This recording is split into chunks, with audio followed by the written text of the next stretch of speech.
लोकतंत्र है, लोकतंत्र में जनता की आवाज सुननी चाहिए। बच्चे आज हमारे से पूछा जा रहा है कि भाई बच्चे तो आए नहीं, बच्चों के भविष्य की चिंता कर रहे हैं। जो बच्चे आते हैं उनको तो पहले ही वो अंदर कर देते हैं। मैंने तो नहीं चुना, मैं तो आज तक भारतीय जनता पार्टी के समर्थन में कभी नहीं रही, ना मेरे बाप दादा रहे। हम तो आंदोलन जी भी है, क्योंकि हमारा देश जो है आंदोलन से ही आजाद हुआ है। महात्मा गांधी जी ने भी आंदोलन किया। हाथरस में मनीषा जो एक दलित बेटी थी तो देश की बेटी, उसके लिए एक लफ्ज किसी ने बोला। अब ये बहुमत में आ गए तो इसका मतलब ये थोड़ी कि ये जो है मनमानी करेंगे और चोर दरवाजे से सारे संवैधानिक संस्थाओं को बंद कर देंगे।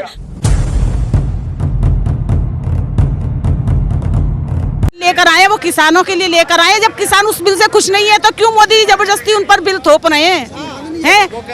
लोकतंत्र है, लोकतंत्र है, लोकतंत्र में जनता की आवाज सुननी चाहिए, ना कि भारतीय जनता पार्टी अपना जितना भी है उन पर पब्लिक पर थोप रही है। नहीं चाहते वो जो उन्होंने किसानों के लिए वो बनाया कानून। बहन जी जो नहीं मांग रहे वो दे रहे हैं, जो मांग रहे वो दे नहीं रहे। आपने तो चुन के भेजा फिर किसने? ऐसा है, हमने गलती की ना, हमें ये पता नहीं था कि हम जिस सरकारों को लोग चुन रहे हैं। मैंने तो नहीं चुना, मैं तो आज तक भारतीय जनता पार्टी के समर्थन में कभी नहीं रही, ना मेरे बाप दादा रहे। मगर जिन लोगों ने चुन के भेजा आज वो पछता तो रहे हैं, क्योंकि लोकतंत्र की हत्या हो तो रही है। भारतीय जनता पार्टी कर तो रही है शोषण, हर तरफ देखो हाहाकार मच रहा है। कोरोना काल जैसी बीमारी में भी उन्होंने लोगों का शोषण किया है। आज किसान आंदोलन हो रहा है, उन्हें नहीं पता कि कोरोना काल जैसी बीमारियां हैं, उनको उनकी मांग लेनी चाहिए। या कोरोना काल सिर्फ एक भारतीय जनता पार्टी की अफवाह है, या कोई ऐसी बीमारी नहीं है।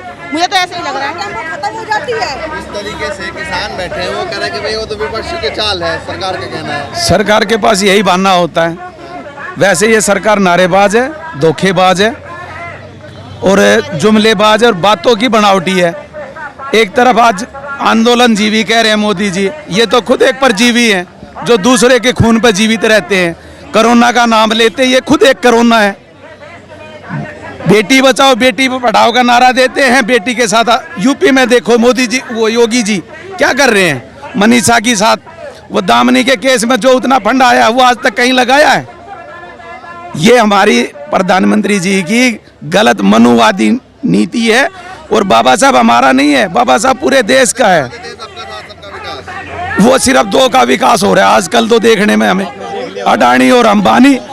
जो मुझे ये लगता है, ये मेरा पर्सनल वो है, जो इलेक्शनों में जो ये प्रधानमंत्री बना, जो पैसा उन्होंने लगाया, जो बैकडोर से, जैसे बैकडोर से लेटरल एंट्री जो कर रहे हैं ना, ऐसे ही बैकडोर से ये प्रधानमंत्री बना था। नहीं तो वो क्या नाम है, वो थे ना वो अडवाणी जी, वो भी बनते बेचारे जो सीनियर ने, वो इसीलिए नहीं बने कि उनके पास पैसा नहीं था। जैसे बैकडोर से ये लेटरल एंट्री कर रहे हैं ना, ऐसे ही बैकडोर से इन्होंने सरकार बनाई है। और आज उनका कर्जा उतार रहा है इस बेस में, क्योंकि पैसा तो कहाँ से आएगा, हर आदमी के जेब से निकाल लिया पैसा।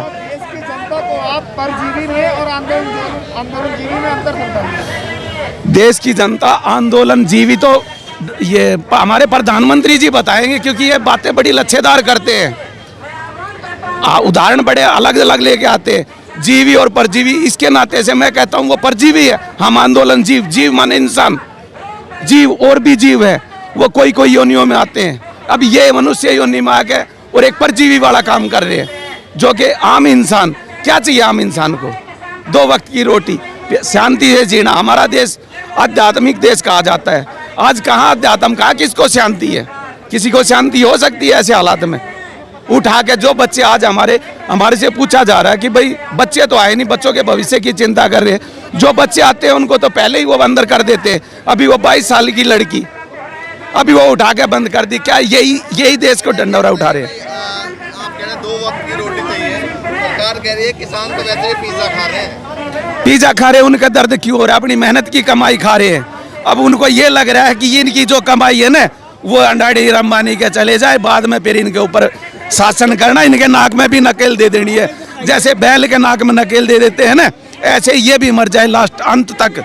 जो बैल बूढ़ा हो जाता है फिर उसको दबाने के लिए भी नहीं है ये। तो केंद्र सरकार ने लेटरल एंट्री के थ्रू कुछ लोगों को बगैर IAS IPS के जो PCS होते हैं और IAS बनते हैं, वो ज्वाइंट सेक्रेटरी बनते हैं। केंद्र सरकार डायरेक्ट लोगों को बगैर किसी टेस्ट के और बगैर किसी एग्ज़ाम के सीधे ज्वाइंट सेक्रेटरी केंद्र सरकार बना रही है।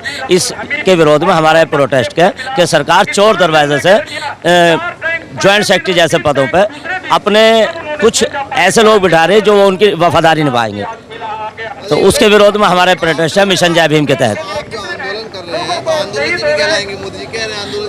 नहीं, हम तो आंदोलनजीवी है क्योंकि हमारा देश जो है आंदोलन से ही आज़ाद हुआ है। महात्मा गांधी जी ने भी आंदोलन किया, अंबेडकर जी ने भी आंदोलन किया, मौलाना अबुल कलाम आज़ाद ने भी अंग्रेजों से देश को आज़ाद आंदोलन करके ही।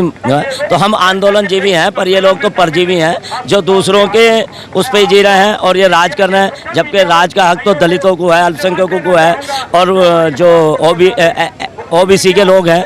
तो वोट हमारा राज ये थोड़ी चलेगा। अब ये राज नहीं करेंगे, राज वही करेगा जिसकी जितनी संख्या भारी उतनी उसकी हिस्सेदारी। नहीं, ये कुछ लोगों से गलती हुई है, वो अलग बात है कि इनको 35% वोट मिला, 65% तो इसके विरोध में गया है और वो वोट बटा है, उसका ये फ़ायदा उठा रहे हैं। लेकिन ये पूरे देश का प्रतिनिधित्व थोड़ी कर रहा है, 65% जनता का प्रतिनिधित्व नहीं कर रहा है। लेकिन अब ये बहुमत में आ गए तो इसका मतलब ये थोड़ी कि ये जो है मनमानी करेंगे और चोर दरवाजे से सारे संवैधानिक संस्थाओं को बंद कर देंगे और जॉइंट सेक्रेटरी जैसे पदों पर सीधे लोगों को बिठाएंगे। ये नहीं, वो सबका साथ सबका विकास एक ये धोखा है। 15 लाख कहाँ है खाते में? इन्होंने कहा था 15 लाख देंगे, 15 लाख नहीं आए। इन्होंने बहुत से वादे किए, ये उल्टा करते हैं मोदी जी, जो कहते हैं उसका उल्टा करते हैं। किसान हमारे बैठे में हैं, किसानों के साथ धोखा किया जा रहा है। उनके 3 काले बिल आए, उसको वापस नहीं कर रहे हैं। पेट्रोल डबल है, रसोई गैस डबल है, ये किसी चीज़ पे काम नहीं कर रहा है, महंगाई चरम सीमा पे है। नहीं तो, हाँ तो वो काम कर रहे हैं, ये तो पूंजीपतियों का, अडानी अंबानी का फायदा कर रहे हैं। ये आम जनता का काम थोड़ी कर रहे हैं। तो आज हम माननीय राजेंद्र पाल गौतम जी के नेतृत्व में आज ये मिशन जय भीम का प्रदर्शन है। अगर ये नहीं सुनेंगे तो फिर हम आगे और भारत बंद करेंगे। जो बोल रहे सही बोल रहे। जिस तरीके से बार बार आंदोलन किया जा रहा है, सरकार कह रही थी कि भाई आंदोलन जीवी, इनका तो काम ही आंदोलन करना। जी, सरकार का तो ये काम करें। हम यहाँ पे लिटर एंट्री के खिलाफ यहाँ पे आए हैं। जय भीम के यहाँ पे सारे यहाँ पे इकट्ठे हुए हैं, जो हमारे संविधान को, हमारे संविधान के लिए जो ये खिलाफ ये कर रहे हैं, इसके लिए। और जो हमारे बच्चों के, जो हमारी महिलाएं हैं, जो बहनें हैं, उनके साथ शोषण ये हो रहा है, ये गलत है। और जो पैराशूट, जो लेटर एंट्री के द्वारा जो पैराशूट से भेजने के लिए जो यहाँ पे ये कर रहे हैं कि जो भी अपना IPS जो भी बन के अपना पैराशूट के द्वारा आ जाए। देखिए, लेटर एंट्री यहाँ पे बच्चे सब पढ़े लिखे, सब मेहनत कर रहे हैं। अगर इस तरीके से पैराशूट द्वारा यहाँ पे भेजे जाएंगे तो फिर यहाँ पे बच्चे क्या करेंगे? हमारे समाज के बच्चे क्या करेंगे? पहले तो पढ़ने नहीं दिया जाता था और अब बच्चे हमारे पढ़े लिखे हैं इस पोस्ट में, तो फिर बच्चों का जब इनको पैराशूट के द्वारा इनको IAS वगैरह ये बना देंगे तो हमारे बच्चे क्या करेंगे जो मेहनत कर रहे हैं? तो हम इसीलिए कहना चाहेंगे कि भाई ये ना जो लेटर एंट्री करना ये बंद हो, ये चालू ना हो और हम इसको होने भी नहीं देंगे। इसीलिए यहाँ पे जंतर मंतर पे हम जय भीम राजेंद्र पाल गौतम जी के सरकार जो है वो सबको एक तरह से नहीं मान रही, उसका नारा सबका विकास नहीं। वो तो आपने भी देखा होगा, आप न्यूज वाले हो, आप जगह जगह घूम रहे हो, इनका क्या विकास है ये तो आप भी देख रहे होगे।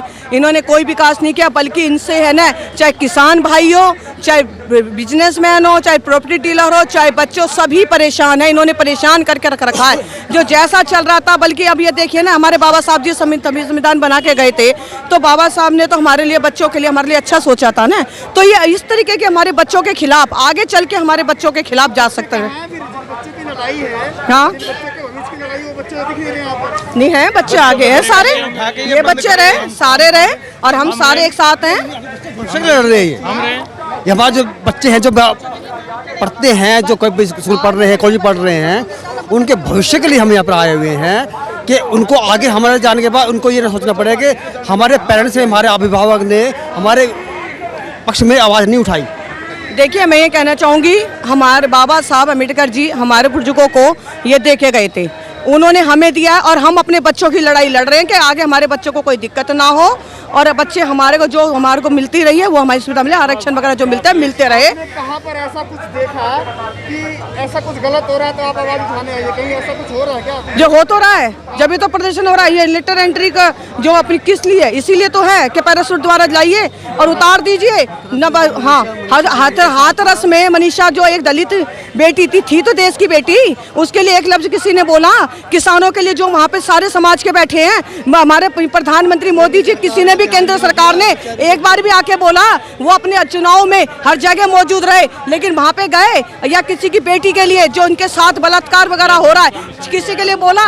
लेकिन हम देखिए, बेटी चाहे किसी की भी हो, बेटी देश की बेटी है, पूरे समाज की है, उसके लिए हम इकट्ठा होकर खड़े हैं। ये ऐसे चीज़ें बिल्कुल नहीं बोलते हैं, सबको चुप हो जाएंगे, एकदम चुप हो जाएंगे। आप देखिए ना, किसान भाई, वो हमारे किसान भाई वहाँ बैठे हैं, अपनी लड़ाई लड़े हैं, उसमें सारे वो नहीं है, सारे SC ST भी हैं, सारे किसान हैं, क्योंकि सबके घरों में किसान है, सबके बाप किसान है, सभी के घर में। हम अपने घर में अगर किसान नहीं रहेंगे तो खेती उगा लेंगे? नहीं उगाएंगे। हम फिर भी ये कह रहे हैं कि उनको परेशान मत कीजिए। आप ये लड़ाई क्यों लड़ रहे हैं? क्यों देश को इस तरीके से करने लग रहे हो? बर्बाद क्यों कर रहे हो देश को? वो कहना कि ये बिल लेकर आए किसानों के लिए, वो किसानों की मदद के लिए। जी नहीं, वो उनकी सोच में किसान के लिए, मदद के लिए है, लेकिन किसान